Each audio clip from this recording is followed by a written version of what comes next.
Lembra-te, Senhor, peço-te, de que andei diante de ti com fidelidade, com inteireza de coração, e fiz o que era reto aos teus olhos, e chorou muitíssimo. Então veio a palavra do Senhor a Isaías, dizendo: Vai e diz a Ezequias: Assim diz o Senhor, o Deus de Davi teu pai: Ouvi a tua oração e vi as tuas lágrimas.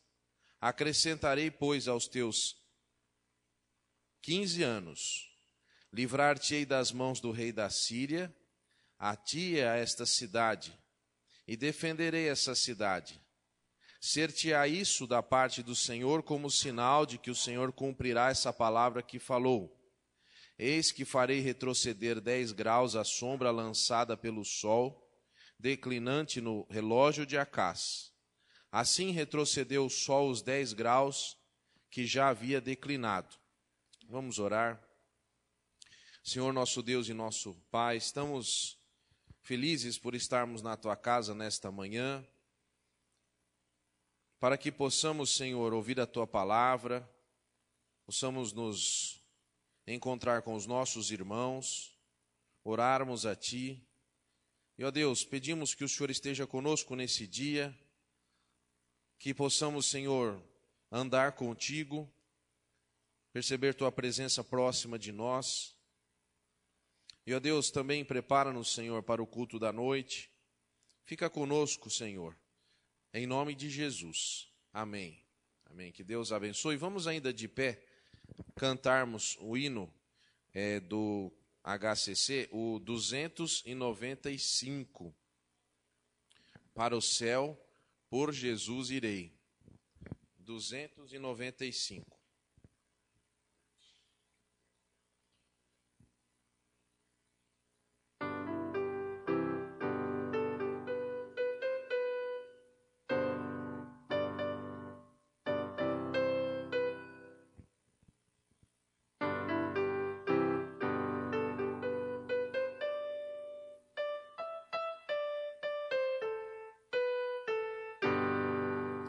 Foi Jesus que abriu o caminho do céu, nenhum outro vou achar.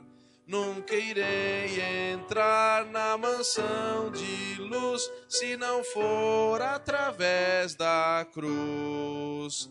Para o céu por Jesus irei, para o céu por Jesus irei.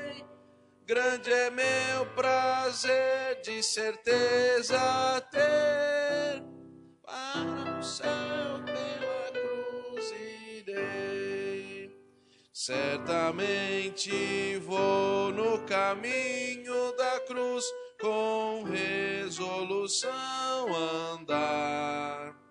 É desejo meu desfrutar no céu minha herança que Cristo deu.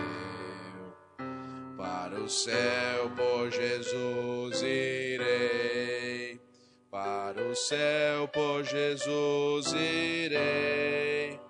Grande é meu prazer, de certeza ter, para o céu pela cruz irei. Os caminhos ímpios do mundo deixei, jamais neles vou seguir. Com Jesus eu vou, levo a minha cruz, no caminho que ao céu conduz. Para o céu por Jesus irei, para o céu por Jesus irei. Grande é meu prazer, de certeza ter, para o céu pela cruz irei. Amém. Deus nos abençoe, os irmãos podem assentar-se. Depois que eu vi aqui que o tempo da música é rápido aqui, tem uma semicolcheia aqui, então já mudei o tempo. Obrigado, irmã. Muito bem, nós temos alguns avisos, né? E eu gostaria de compartilhar com os irmãos. Alguns irmãos já receberam aí o boletim. Nós estamos começando a partir desse domingo, ter o boletim a princípio mensal, né, que é o que eu estou conseguindo fazer. Eu estou me programando e você aí leia o boletim e veja se tem algum erro, alguma coisa, porque fui eu que fiz, então eu posso falar tranquilo que se alguém errou fui eu mesmo, então não tem problema. Você veja aí se está tudo certinho, as escalas, os aniversariantes, e aí qualquer coisa você converse comigo e a gente acerta aí, porque dá para fazer segunda, terceira edição, né? Porque é um por mês, então se tiver alguma coisa errada dá para corrigir. Muito bem. Os avisos estão todos no nosso boletim. Então, eu não vou dar os avisos, mas peço que você faça a gentileza, né, de lê-los aqui no boletim, para que nós não percamos as atividades da igreja. Mas tem alguns avisos que eu preciso dar. Nós temos batismos no dia 20, e o culto vai começar mais cedo, vai ser à noite. Então, temos 6 batismos programados, e o culto do domingo, dia 20, vai começar às 19 horas. Então, é uma alteração excepcional para que a gente possa fazer tudo o que nós temos que fazer naquela noite. Uma outra coisa importante também, na véspera do dia 19, dia 20, no dia 19, temos uma reunião com toda a liderança da igreja aqui às 18h30. É um sábado. Então, peço que todos, se você não poderá estar, mande alguém no seu lugar, no representante, você que é líder da igreja, que nós temos vários assuntos aí para tratarmos que são muito importantes, tá bom? Então, está dado o aviso aí, olha, depois você pega lá na entrada o boletim, depois você procura aí se informar, ok? Bem, está avisado aí. Uma outra coisa também, nós estamos providenciando para as crianças da igreja, eu ainda tenho que pedir mais, mas essa história aqui, em quadrinhos sobre a vida de Jesus Cristo. Então, eu preciso saber, depois você vai me informar, nós vamos passar uma lista, e aí você vai marcar o nome da criança, para eu saber a quantidade que eu tenho que pedir. Né? Então, uma história em quadrinhos aqui sobre a vida de Jesus. Já teve 2 amiguinhos que ganharam, né? Mas eu, infelizmente, não tenho para todos, só tenho mais 2 aqui. Mas é muito interessante a gente ter isso também. Muito bem. As programações para hoje são as programações normais, né? Nós estamos no primeiro domingo do ano que há culto normal. Tivemos uma semana maravilhosa, programas muito especiais aqui na passagem de ano. Você que não veio, você perdeu. Foi muito bom mesmo. Graças a Deus, tudo maravilhoso. E nesta manhã nós gostaríamos de meditar no Salmo de número 116, fazendo a nossa meditação. Salmo 116 é um salmo de ação de graças. E eu vou pedir que você abra a sua Bíblia nesse salmo. Eu só gostaria de fazer um comentário, que a leitura que nós fizemos em Isaías, capítulo 38, é uma provável, vamos dizer assim, é um dos prováveis textos que tem a ver com o Salmo 116. Vamos ler então, mesmo assentado, eu vou ler de 1 a 8, ok? Você abra a sua Bíblia aí para que a gente possa acompanhar a leitura juntos. Salmo 116 diz assim: Amo o Senhor, porque Ele ouve a minha voz e as minhas súplicas. Porque inclinou para mim os seus ouvidos, invocá-lo-ei enquanto eu viver. Laços de morte me cercaram, e angústias do inferno se apoderaram de mim. Caí em tribulação e tristeza. Então invoquei o nome do Senhor. Ó Senhor, livra minha alma. Compassivo e justo é o Senhor. O nosso Deus é misericordioso. O Senhor vela pelos simples. Achava-me prostrado, e Ele me salvou. Volta, minha alma, a teu sossego, pois o Senhor tem sido generoso para comigo. Pois livraste da morte a minha alma, das lágrimas os meus olhos, da queda os meus pés. Amém. Senhor, nós mais uma vez pedimos que o Senhor fale conosco através do teu Santo Espírito, que a tua palavra, que é viva, que é eficaz, traga a nós respostas às nossas necessidades. Em nome de Jesus, amém. Muito bem. Nós lemos Isaías 38 porque exatamente o texto de Isaías 38, pelos estudiosos, nos parece ser uma menção à oração que o rei teria feito. E esse Salmo 116, ele não tem uma autoria registrada. Então nós não sabemos quem foi que escreveu o Salmo 116. Mas nós gostaríamos de falar nesta manhã sobre o tema Por que amar a Deus? Por que amar a Deus? E esse salmo é um salmo de ação de graças. Veja que o salmista, ele explica por que ama a Deus. E a Bíblia diz assim no Salmo, versículo 1, amo o Senhor, aí por quê? Porque Ele ouve a minha voz e as minhas súplicas. Motivo de amarmos a Deus é porque Ele nos ouve. É muito interessante quando você faz uma oração e você ora mecanicamente, como se Deus não estivesse ouvindo. Na verdade, a Bíblia diz que Deus ouve as nossas súplicas. Nós precisamos, enquanto oramos, nos lembrar que do outro lado, Deus está ouvindo. Precisamos nos lembrar de que a nossa oração precisa ter sentido, precisa ter consciência, precisa ter presença de inteligência. Algumas pessoas oram mecanicamente, oram como se estivessem cumprindo um ritual. Eu não sei se você já passou por isso, mas eu vou confessar aqui que algumas vezes eu estava orando antes de dormir e dormi. E não terminei a minha oração. E muitas vezes também a minha oração entra num looping, né? Eu começo a orar falando o nome de algumas pessoas, e daqui a pouco eu estou orando a mesma coisa, e aí eu penso, Senhor, me perdoe. Me perdoe porque eu estou orando de uma maneira desrespeitosa. Não estou aplicando a minha consciência à oração. E nós precisamos nos lembrar que Deus ouve as nossas orações. Nós precisamos nos lembrar quem é o Deus que ouve essas orações. Então, a primeira observação aí.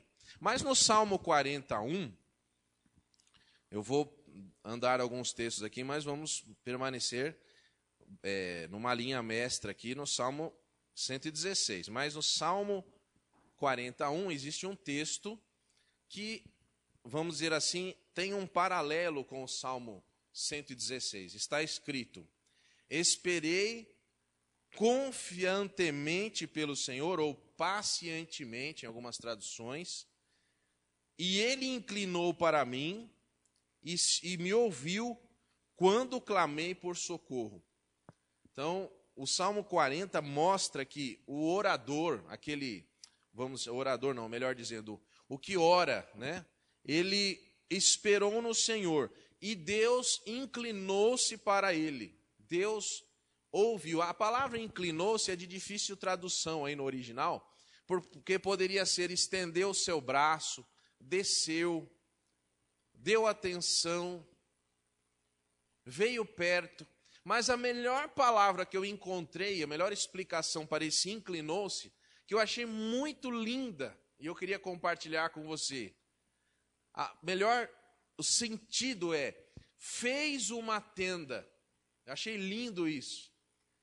Aqui, quando Deus, versículo 2, se inclina, significa que Ele vem do céu e Ele traz algumas estacas e traz um pano grande e Ele, na sua oração, monta em volta de você uma tenda. E Ele fica com você. Ele está com você, fazendo do lugar onde você está a habitação dele. Eu achei tão lindo isso. A oração invoca a presença real de Deus e a habitação dele ao nosso lado. Não é maravilhoso isso? Não é maravilhoso você, quando ora antes de deitar-se, saber que Deus ouve a sua voz, Ele ouve as suas súplicas e Ele inclina-se, ou Ele, como a palavra diria em outro lugar, tabernaculou entre nós. A presença de Deus perto de você ocorre quando você ora. Uma outra coisa também, peço que você abra em Êxodo 3:9. Por favor. Êxodo capítulo 3, versículo 9.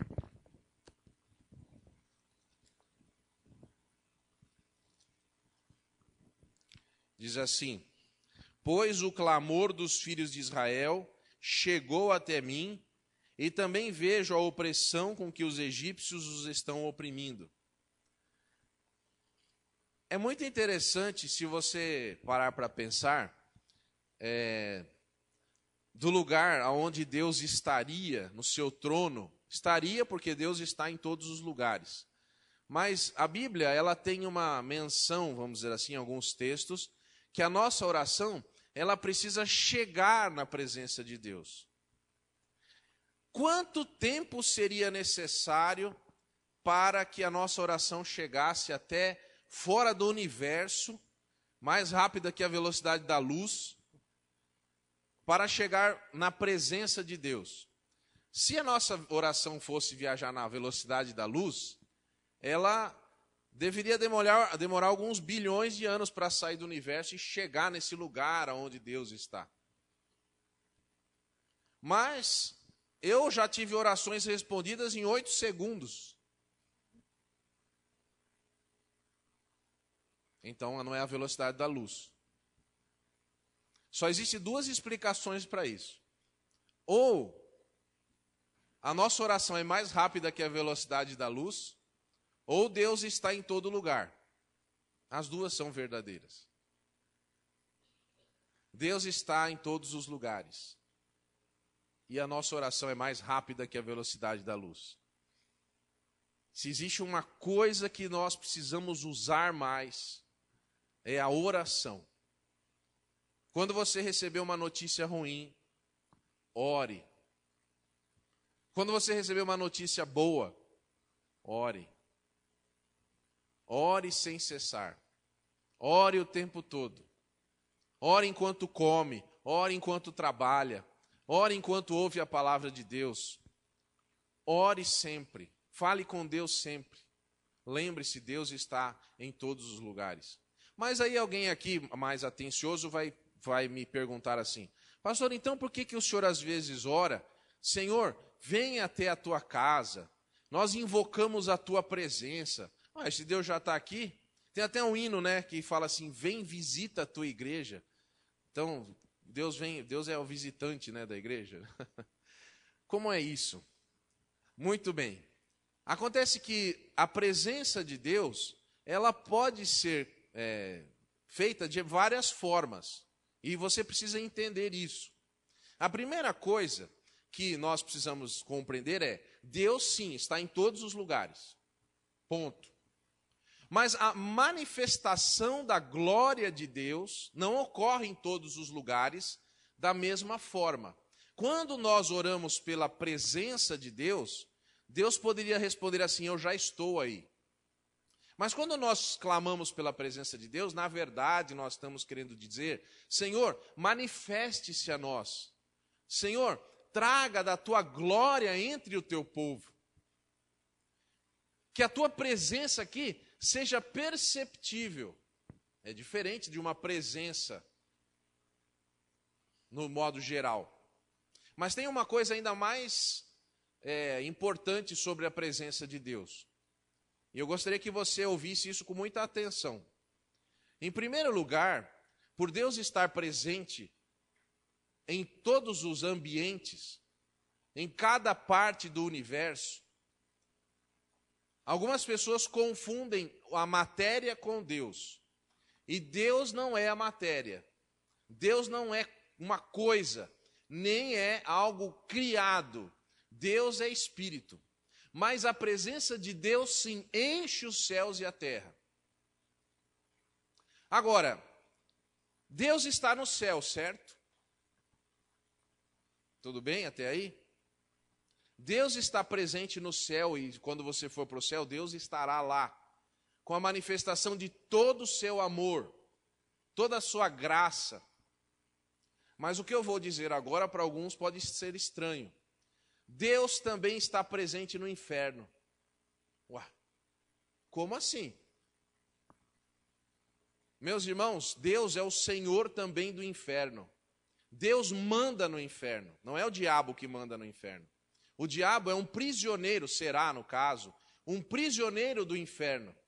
E posteriormente o inferno será jogado no lago de fogo. Mas o senhorio de nosso Deus continua em todos os lugares. Mesmo no inferno não é possível fugir da presença de Deus. Mas no inferno não há manifestação do amor e da graça de Deus. No inferno há manifestação da justiça de Deus. Viu a diferença? Não é possível fugir da presença de Deus. Mas quando você ora, clame pela graça e pela misericórdia de Deus. Porque todos nós estamos debaixo da ira de Deus, por causa do nosso pecado. Mas Deus nos oferece a oportunidade de, em Jesus Cristo, nós experimentarmos o seu amor e a sua misericórdia. É muito importante isso, porque algumas pessoas imaginam que, indo, por exemplo, para um lugar onde está sendo cometido um pecado, Deus não vai ver, ou Deus não estará lá. Engano seu. Deus está em todos os lugares.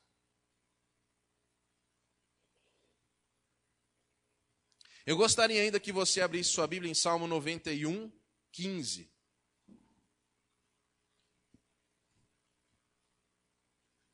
Salmo 91, 15.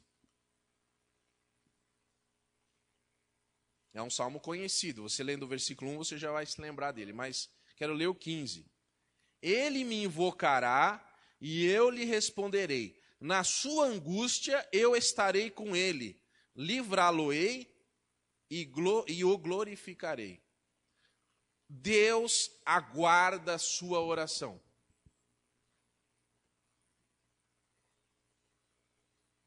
Deus quer que você ore. Deus quer que você converse. Deus quer que você, ao conversar, diga: Senhor, eu preciso de Ti. E Deus se alegra. A oração é um ato de rendição a Deus. É um ato de submissão à sua vontade. É uma declaração de um súdito para com o seu rei. Você precisa orar mais. Algumas pessoas fazem coisas antes de orar. Se alguém fizer mal para você, antes de você pronunciar uma palavra, ore e lembre-se do que Deus fez por você. E eu duvido que você vai ter coragem de falar mal para alguém, ou alguma coisa ruim para alguém, lembrando-se do que Deus fez por você. Eu gostaria agora que você também visse o versículo agora 2. Invocou, porque inclinou para mim os seus ouvidos, invocá-lo-ei enquanto eu viver. Meu irmão, enquanto você vive, você ora. Enquanto você respira, ore. Ore para deitar, ore para levantar. Hoje desapareceu um costume, mas eu gostaria que você orasse também antes de comer. E na minha família, na casa da minha mãe e do meu pai, tinha um costume, aliás, na casa do meu avô, pai da minha mãe, tinha um costume ainda maior. Orava-se antes de comer e depois de comer. Antes de comer agradecendo pela comida e depois de comer agradecendo pela comida que você comeu. Então tinha essa oração também. Ninguém saía da mesa sem a última oração. Tinha uma oração para começar e uma oração para terminar a refeição. Enquanto você viver, ore a Deus. Agora gostaria que você visse o versículo 3. Laços de morte me cercaram e angústias do inferno se apoderaram de mim. Caí em tribulação e tristeza. Gostaria de que você visse 1 Samuel 2,9. Primeiro livro de Samuel, capítulo 2, versículo 9.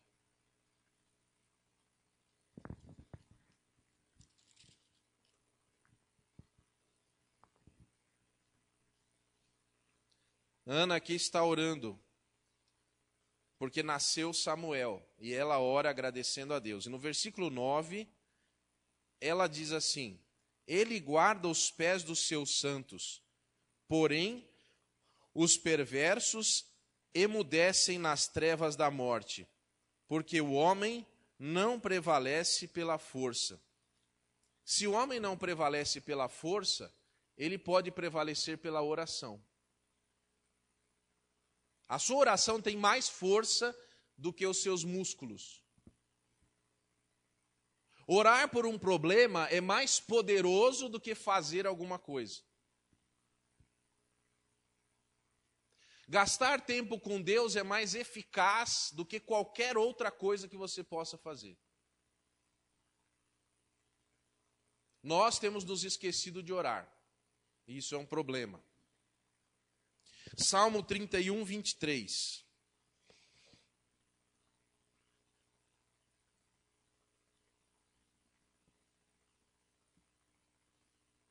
Amai o Senhor, vós todos os seus santos. O Senhor preserva os fiéis, mas retribui muito grandemente contra aquele que é soberbo. O que é uma pessoa soberba? É uma pessoa orgulhosa. É uma pessoa que tem em si mesmo prazer. Então, soberbo, acha que ele é o bom, acha que ele é melhor que os outros, acha que os outros são menos. Deus não gosta de gente assim. Deus gosta de gente ajoelhada na sua presença. Mas Deus guarda os fiéis. Eu gostaria que você visse a sequência aí, versículo 4. Então, invoquei o nome do Senhor. Aí a oração dele: ó Senhor, livra minha alma. Meus irmãos, você tem um corpo, mas você tem uma alma também. Tenho algumas palavras difíceis para explicar isso. Tricotomia ou dicotomia. Algumas pessoas acreditam que nós temos corpo, alma e espírito. E outras que nós temos somente o corpo e a alma. Algumas pessoas acreditam que você chama de alma a vida. Algumas pessoas acreditam que você chama de alma quando o corpo está ligado ao espírito. Aí a pessoa tem alma, que seria a soma do corpo mais o espírito. Mas a Bíblia, em alguns textos, nos autoriza a dizer que o homem é corpo, espírito, de vida e alma. Os animais teriam também uma espécie de espírito para serem vivos, mas eles não teriam algo que nós chamaríamos de alma, que é aquilo que leva a pessoa, quando ela morre, ao céu. Algumas pessoas chamam o espírito de alma e a alma de espírito. Nós não sabemos exatamente como funciona isso. Você pode perguntar para um médico, e ele não sabe aonde está a vida da pessoa. Você não sabe o que é que faz com que esse monte de pó organizado com água, que somos nós, estejamos vivos e funcionando. Mas nós sabemos que quando alguma coisa é retirada de nós, nós simplesmente paramos de funcionar. O que é isso que sai de nós? O espírito de vida que Deus soprou lá no começo. Mas tem uma coisa que nós temos, que é maior do que os animais, as plantas. E a gente poderia chamar isso de alma. A alma é o que nós somos lá por dentro. Algumas pessoas chamam a alma de mente. Mente é aquilo que você construiu. É aquilo que lá dentro faz você ser de verdade. Não é o que está aqui fora, porque eu posso estar sorrindo para alguém, mas odiando alguém, mesmo sorrindo. Mas Deus conhece a nossa alma. A Bíblia diz no Salmo 23, refrigera a minha alma. Existem algumas pessoas que imaginam que o fim do mundo vai acontecer quando a última alma nascer. Isso não é bíblico, mas fica aí uma interessante ideia dos rabinos. Eles acreditam que no céu ou em algum lugar existe uma sala cheia de almas. E quando uma criança vai nascer, Deus pega essa alma e coloca no bebezinho. E aí o bebezinho nasce. Mas vai chegar um dia que Deus vai, figurativamente falando, abrir essa porta. E quando ele entrar lá e pegar a última alma, e a sala estiver vazia, e o último bebezinho nascer, então é o fim. Porque Deus permitiu com que tudo aquilo que ele planejou acontecesse. E todas as pessoas que ele planejou, o número delas, tivesse oportunidade de salvação. Viesse à existência. Mas nós temos uma alma. E essa alma, ela é algo que pertence a Deus. Deus nos empresta. Mas ele tomará de volta. Agora, essa alma tem dois destinos. Eu já falei aqui. Um deles é o céu e o outro é o inferno. Não existe um caminho do meio. A oração desse salmista é que Deus lhe preserve não somente o bem-estar, não apenas, vamos dizer assim, algum tipo de prazer, nem mesmo a integridade física, mas preserve a alma. O que quer dizer isso? A sua oração, meu irmão, não deve ser uma oração apenas voltada para as coisas da terra. Nós somos miseráveis quando achamos que nós somos abençoados somente nessa vida, diz a palavra de Deus. Nós precisamos ultrapassar o pensamento físico e nos lembrar que nós temos uma alma, e uma alma que estará presente no trono de Deus e será julgada. E essa alma é que vai para o céu ou para o inferno. A oração de um crente, ela ultrapassa o dia de hoje. A preocupação ultrapassa as coisas da terra, mas é uma preocupação de alma, ou seja, de existência. Ou seja, de que nós estaremos diante do trono de Deus. E a nossa oração, em tudo que fazemos, não é assim: Senhor, eu preciso de um copo d'água, eu preciso de mais dinheiro, eu preciso de um carro melhor, eu preciso de um carro, eu preciso de uma bicicleta. Senhor, preserva a minha alma. Senhor, que no dia que eu estiver diante de Ti, eu esteja de pé.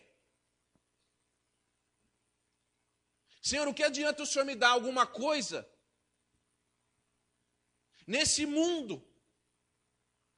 E é isso que eu gostaria que você entendesse. Não adianta o homem ganhar o mundo inteiro. A sua oração não deve ser: Senhor, me dá o mundo. A sua preocupação não deve ser: Senhor, me dá o mundo inteiro. Me dá isso, me dá aquilo. Mas, Senhor, como Jesus disse, que adianta o homem ganhar o mundo inteiro, mas perder a sua oração, meu querido? Transcenda, vá onde tem que ir na sua oração. Vai na fonte, vai no fundo. Senhor, preserva a minha alma, que eu não me perca. Que eu não perca a minha integridade, minha fidelidade. Que eu não perca aquilo que é a minha essência. Senhor, que eu perca um olho, que eu perca uma mão, que eu perca uma perna, que eu perca qualquer coisa, mas que eu não perca a minha alma. Porque muitas pessoas têm preservado os olhos para pecar. Mas Jesus lá vai dizer, arranque seu olho se ele te faz pecar. Para que você entre no céu sem um olho, mas entre com a sua alma. Porque senão você vai com o corpo inteiro e com a alma e com tudo para o inferno. Nós temos vivido uma vida de crentes onde nós oramos por coisas medíocres. Inclusive nós oramos para que Deus faça mal para as outras pessoas. Que oração é essa? Se a Bíblia diz que nós temos que amar até os inimigos, sabe por que nós temos que amar os inimigos?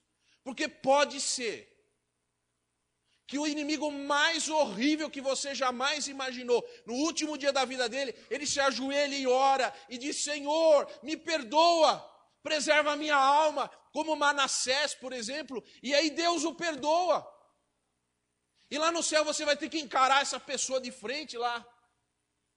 Vai que no dia da ceia essa pessoa está sentada na sua frente lá.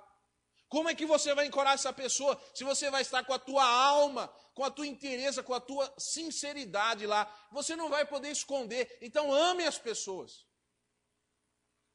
Porque nós estamos falando de alma. Esse lugar, essa igreja, não é uma igreja de corpo.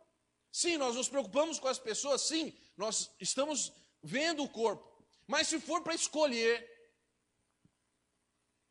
se tiver que tomar a decisão de escolha, o corpo é menos importante. Esse é o problema do evangelho de hoje, do evangelicalismo. As pessoas não oram para que Deus preserve almas, mas para que Deus preserve corpos.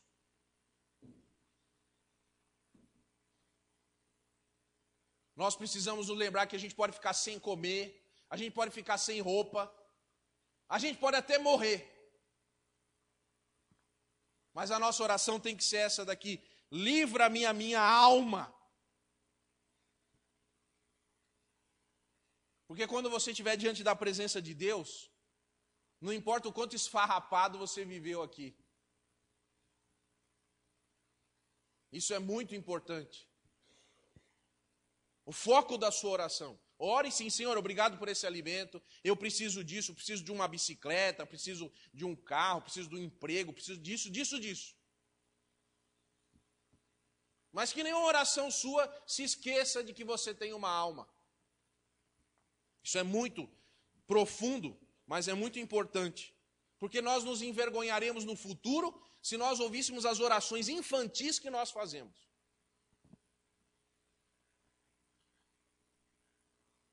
Versículo 5. Compassivo e justo é o Senhor. O nosso Deus é misericordioso. Salmo 27, 1.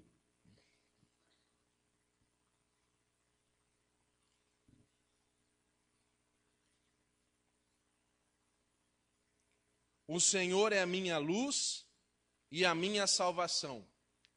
A quem temerei?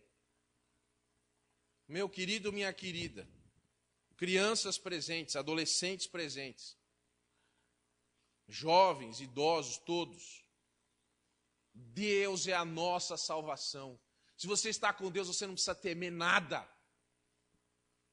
Não tenha medo de quem pode matar o seu corpo. Antes, tenha medo de quem pode matar a sua. E algumas pessoas pensam que esse versículo está falando de Satanás.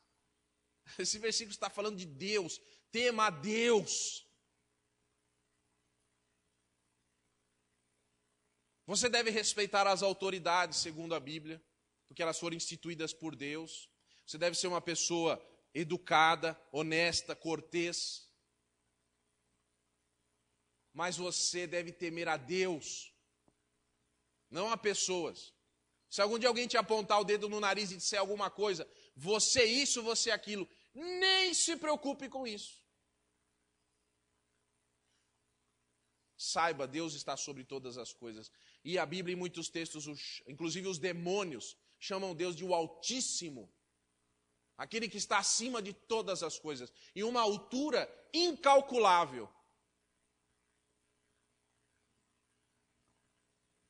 Mas esse Deus tão grandioso, ele é compassivo e misericordioso. Tem um hineto que diz assim: apesar dessa glória que tens, tu te importas comigo também. Nosso Deus é poderosíssimo, mas Ele se importa com você. Ele é misericordioso, Ele se põe no seu lugar. Ele imagina e pensa: eu vou ter misericórdia dessa pessoa, porque se ela fosse pela justiça, ela seria fulminada. Mas eu vou ter misericórdia. Deus é compassivo. A gente erra, mas Deus continua tendo compaixão de nós. Quantas vezes nós já não erramos? Quantas promessas nós já não fizemos, dizendo: Senhor, esse ano, agora então eu vou, e a gente não faz. Quantas pessoas já prometeram para Deus que iam ler a Bíblia toda no ano, né? Esse ano, Senhor, eu vou ler a palavra de Deus. Aí começa em Gênesis. Gênesis, eu vou começar em Mateus. Não, vou começar em Salmos. Quer saber de uma coisa? Já é março, vou esperar para o mês que vem, para o ano que vem. Não vou ler mais. Mas Deus é compassivo e misericordioso. Isaías 38, 20. Já li Isaías 38, mas agora eu vou ler o versículo 20, que eu não li. O Senhor veio salvar-me, pelo que, tangendo os instrumentos de corda, nós o louvaremos todos os dias de nossa vida. Aonde? Tem algumas pessoas que não entendem o que vem fazer na igreja. Gostaria que os pais explicassem para os filhos o que nós estamos fazendo aqui. O que é um culto? Porque, por exemplo, você pode assistir o culto pela internet, e você também pode na sua casa abrir a Bíblia e cantar sozinho lá, não pode? Então para que ir na igreja? Para que vir no templo? Meus irmãos, esse lugar algum dia foi consagrado a Deus. Esse lugar é santo. Cuidado com o que você faz aqui. Você tem que tomar cuidado com o que você faz em todo lugar, mas aqui de modo especial. Esse é um lugar santo de Deus. Separado, um lugar que alguém, eu não estava aqui, mas quem estava pode depois dizer como foi, alguém dedicou esse lugar a Deus. E esse lugar é o lugar onde Deus montou a sua barraca. Porque essa casa é casa de oração. Quando você vem aqui, você precisa vir já em oração lá da sua casa. Você acorda de manhã e diz: Senhor, eu estou indo fazer uma visita na sua casa. Eu vou encontrar-me com o Senhor nesta manhã. Quero conversar com o Senhor. Eu vou orar e o Senhor vai falar comigo. Nós vamos ficar juntos. É um tempo separado. Um lugar separado, num tempo separado. Mas tem uma outra coisa. Aqui é a reunião de pessoas salvas por Cristo. Você vem aqui e encontra outras pessoas como você. Porque lá fora é pouca gente como você. Está sozinho lá fora. Mas quando você vem aqui, você olha para o lado, olha aí para o lado. Essas pessoas do seu lado são pessoas que passam pelas mesmas dificuldades que você passa. Mas também passam pela mesma alegria, pelas mesmas alegrias que você passa. São seus irmãos.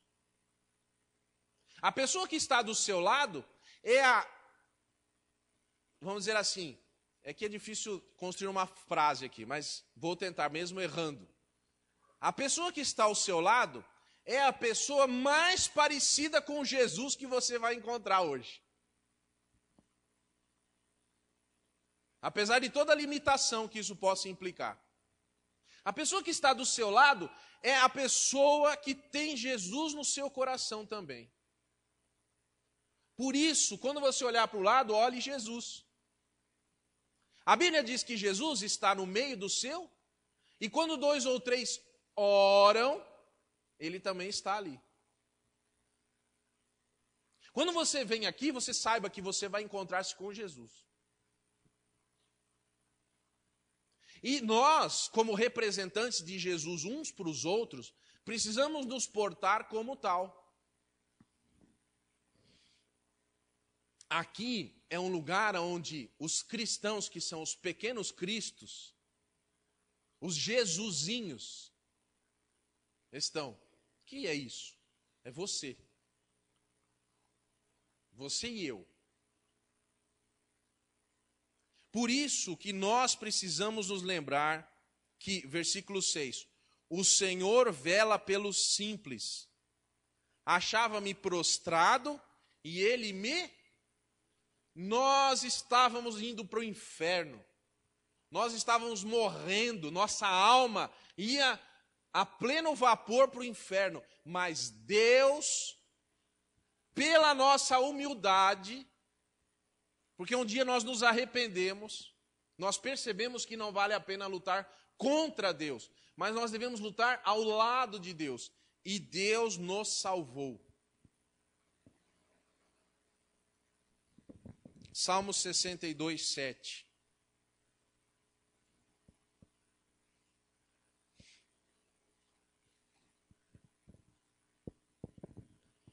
De Deus dependem a minha salvação e a minha glória. Estão em Deus a minha forte rocha e o meu refúgio. De quem depende a sua salvação? De você? E a sua glória? Meus irmãos, sem Deus nós não temos nada.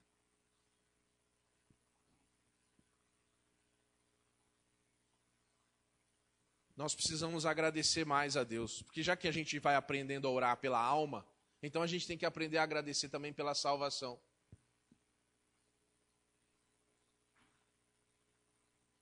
Essa semana faz uns 15 dias, caiu um avião na Rússia. E eu vi pela internet um carro passando uma estrada e as rodas e bancos do avião passando por cima do carro. E era um avião, acho que só tinha 5 pessoas, me parece, dentro, não sei. Ou se só morreram 5, não sei bem. Acho que tinha mais gente, mas 5 pessoas morreram. Agora, imagine que uma pessoa que está nesse avião e sobreviveu, imagine um avião aberto no meio, ela sentada no banco, o banco da frente foi destruído, de trás foi destruído e o dela está lá. Agora imagine que ela discutiu com a pessoa na hora de comprar a passagem, porque ela queria sentar na janela. E a pessoa disse assim, não tem lugar, depois eu vou processar você. Mas aí o avião caiu. E só ficou o banco dela lá. Ela não sentou na janelinha. Mas aí no final da viagem ela tinha uma visão completa. Porque não tinha nem mais o avião em cima dela, em volta. Se esse funcionário pudesse, o funcionário, encontrar com ela, falando assim, você queria sentar na janela? Ó aí, ó. Eu te pus no corredor. E depois te deu uma visão panorâmica. É mais ou menos assim com a gente. A gente reclama. E Deus está salvando. Deus nos conhece, sabe a nossa limitação. E às vezes Ele não nos dá coisas, porque nós não podemos ter aquilo, porque aquilo vai ser a nossa ruína. Por isso que a gente tem que orar mais assim, Senhor, me dá o que o Senhor quiser me dar. Eu nem sei o que eu quero, Deus. Então o Senhor dá o que o Senhor achar que eu tenho que receber. Na hora e no dia que o Senhor quiser. Porque o Senhor é que sabe como é que tenho que fazer. Eu me prostro, eu me ajoelho, eu coloco meu rosto no chão e digo, Senhor, faça o que o Senhor quiser. Me leve para onde o Senhor quiser. Em vez de ficar orando coisinhas e coisinhas. Senhor, imagina a pessoa hoje acordou e falou, Senhor, hoje eu quero comer macarronada com frango. Eu vou na igreja, Senhor, mas o Senhor vai ter que me dar isso que eu quero. E Deus lá do céu está dizendo assim, meu filho, acho que é melhor você ficar sem comer, para você aprender que ir na igreja é melhor do que almoçar. Mas isso aí não fui eu que falei, Deus é misericordioso. Versículo 7. Volta a minha alma a teu sossego, pois o Senhor tem sido generoso para comigo. Meu irmão, se você quer saber se uma oração foi ouvida e foi atendida, você precisa aprender essa lição. Depois da oração, depois que você chorou, você entregou tudo a Deus, você derramou sua alma para Deus, você sente paz. Toda oração sincera, que foi lá no fundo, que você entregou seu fôlego a Deus, você sente paz. Fala assim, Deus já está cuidando disso para mim. Eu já não preciso mais me preocupar, porque eu já orei, eu já entreguei a Deus. Tem até uma história que meu pai sempre conta, e eu não sei se é verdadeira, mas acho que deve ser. Ele disse que num lugar onde há muito tempo não chovia, as pessoas marcaram um culto para orar, num lugar de agricultura, para que chovesse. E não chovia há muito tempo. E naquele culto, uma menininha pequenina apareceu com um guarda-chuvinha dela. E na porta as pessoas já começaram a rir dela. Assim, olha só, veio com guarda-chuva. Ô menina, você não está vendo que não chove há muito tempo? Mas a menina olhou lá para alguém, para o primeiro que ela encontrou, e falou assim, a gente veio fazer o quê aqui? Nós não viemos orar para a chuva? Aonde está o seu guarda-chuva? É mais ou menos assim. Nós oramos, mas nós nem queremos que aconteça o que nós estamos orando, porque a gente não faz nada para que aconteça. A gente não se prepara.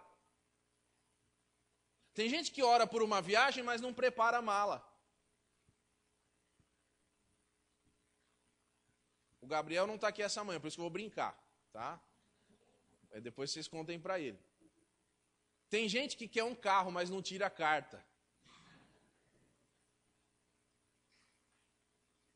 É uma coisa assim, ele já tirou a carta. Mas estou dizendo, a gente precisa orar e se preparar para receber. Ficar em paz. Você está com um problema? Por exemplo, quantas vezes eu não estava com problemas insolúveis? E eu fui para casa e orei. E eu dormi. E no dia seguinte, em 3 minutos, uma coisa que eu tinha gasto 4 horas e não tinha solução. 3 minutos no máximo, aquilo foi resolvido. E eu me espantei e falei, como que ontem eu gastei tanto tempo e não chegava a solução nenhuma, mas hoje, de repente, sem eu esperar, e uma coisa tão tranquila. Ah, mas ontem antes de dormir eu orei. E eu entreguei a Deus isso. Enquanto eu dormia, Ele trabalhava por mim. Experimente fazer isso você. Quando você tiver uma coisa que não tem solução, pare, ore e deixa Deus agir naquilo. Depois você vai ver se Deus faz ou não faz milagre. Fique em paz. Volta a minha alma ao teu sossego, pois o Senhor tem sido generoso para comigo. Em versículo 8, finalmente. Por que amar a Deus? Deus nos livra da morte, a nossa alma. Deus livra os nossos olhos das lágrimas. Lá está escrito, eu enxugarei dos olhos toda lágrima. Agora uma coisa para decepcionar você. Alguém fala que no céu não vai ter lágrima, né? Não vai ter choro. Mas lágrima vai ter. Às vezes você vai escorrer uma lagriminha lá no céu. Porque como que Deus vai enxugar lágrimas se não tiver lágrima? Não vai ter ninguém berrando lá de choro. Mas eu acredito que algumas coisas vão nos fazer escorrer uma lagriminha. Quando você estiver lá no céu com toda a graça e glória de Deus, e você lembrar-se de alguém que você não falou de Jesus, de algum querido da sua própria família, ou até mesmo dos seus inimigos. Quando que por uma coisa assim, de uma falta de testemunho seu e meu, alguma coisa que você não deveria ter feito ou falado, alguém se afastou de Deus por sua e por minha causa. Aí vai dar uma lagriminha. Mas aí Deus vai estar lá pertinho para enxugar a sua lagriminha.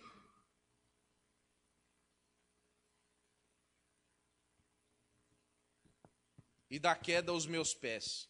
Quando se fala em queda e pé, se fala de caminhar, fala de errar. Evitar o erro, no caso. Quantas vezes nós erramos feio, porque nós não pedimos a Deus que nos ajude. A gente erra feio, a gente vai longe, depois a gente percebe, por que eu não ouvi Deus falando? Era tão simples. Qual o meu desejo para você nessa manhã? Primeiro, que você ore mais. Segundo, que você ore menos pelas coisas materiais e mais pelas coisas eternas. Por que amar a Deus? Porque Ele sabe o que você precisa. E aqui no versículo 8, que é o final, que eu termino, lógico que não é o final do Salmo, mas é até onde eu vou hoje, você precisa se lembrar de 3 coisas que Deus faz por você. Olha que interessante isso.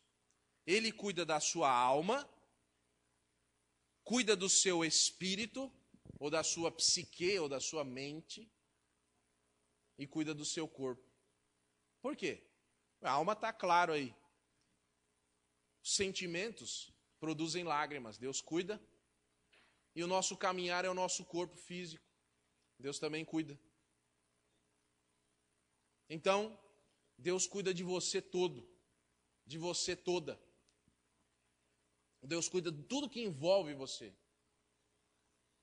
Que nessa manhã, você dê um salto na sua oração. Que salto? Não um pulo, não é isso. Você tenha uma oração agora diferente.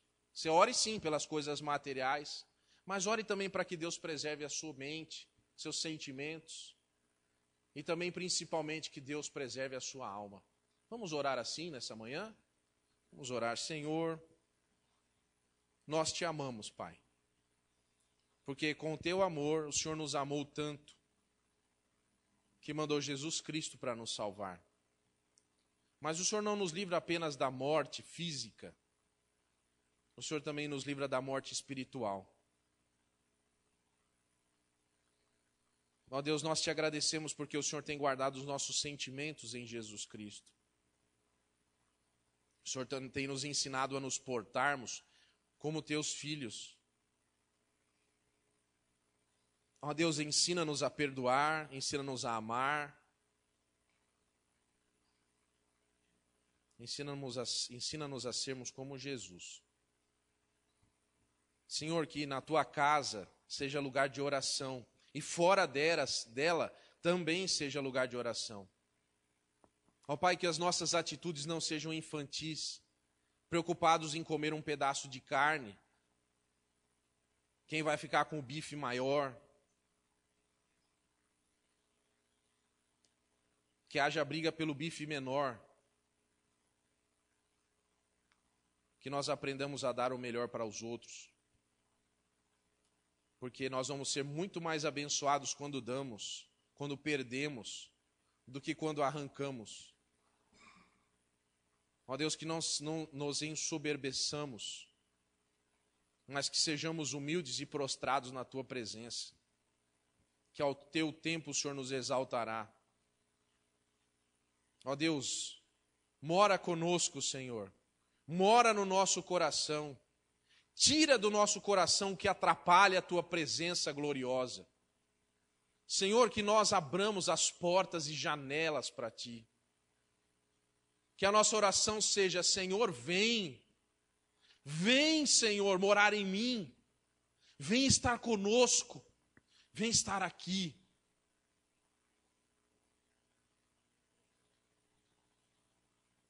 Ó Deus, que as nossas necessidades corporais e materiais não sejam tão importantes quanto a nossa necessidade do Senhor na nossa alma, na nossa existência. Ó Deus, que nós pensemos mais a longo prazo do que a curto prazo. Que as nossas decisões não sejam coisas que nós venhamos a nos arrepender depois. Que a nossa vida não seja baseada no erro dos outros, mas na pessoa de Jesus Cristo. Que nós não venhamos à tua casa para ver quem errou mais, mas para agradecer a ti porque temos acertado um pouco mais. Nós te pedimos assim em nome de Jesus. Amém. Amém. Que Deus abençoe você. Muito bem, temos aqui alguns visitantes. Eu gostaria de que ficassem de pé para a nossa alegria aqui. Paulo Valotti Júnior. Falei certo? Obrigado, irmão. Fique em pé um pouquinho para a gente poder cumprimentar. A Eliene, muito obrigado. A Elisa, olha lá também. E a Beatriz, tá aqui, Beatriz Rodrigues de Souza. Muito obrigado pela presença de vocês. Peço que os irmãos próximos aí cumprimentem com um grande abraço aí, um aperto de mão em nome de Jesus. São da Igreja Assembleia de Deus. Muito obrigado, viu? Que Deus os abençoe. Podem sentar-se. Entendi, irmão. Puxa vida. Se não é o irmão para explicar lá. Aqui, olha, viu? Assim, tem 3 neurônios funcionando, tá? Tudo bem. E um está de férias, mas tudo bem. Deus abençoe. Obrigado. São da Igreja Batista Betel, né? E a Beatriz é da Assembleia de Deus. Agora acertei? Agora então tá bom. Obrigado, viu? Deus abençoe vocês. Irmãos, nós estamos com o nosso boletim aí, ó. Quem não pegou, eu fiz só 40. Depois eu vou fazendo conforme. Mas você pega primeiro um por família, tá? Não vai pegando assim o boletim, porque, né? E outra coisa, não deixa no banco da igreja, não. Se você não quer ler o boletim, deixa ele aí que o outro lê. Não pega o boletim para jogar fora, não, tá bom? Tudo bem. Deus abençoe você. Nós vamos agora passar o momento do café da manhã, né? Que a gente tem um momento de confraternização. Temos sobremesas, né, irmão Juninho? Cadê irmão Juninho? Irmão Juninho, vem aqui. Acabou? Não temos mais sobremesa. Acabou tudo ontem. É bênção. Deus abençoe você. Bom café da manhã.